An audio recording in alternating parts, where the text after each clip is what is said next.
তো এখন যে মিটারটা দেখতেছেন এই মিটারটা হঠাৎ করে লাইনটা বন্ধ হয়ে গেছে।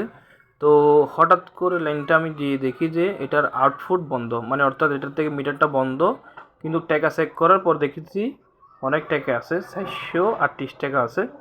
তো কিলোও দেখলাম যে বাট এটার মধ্যে 2 কিলো।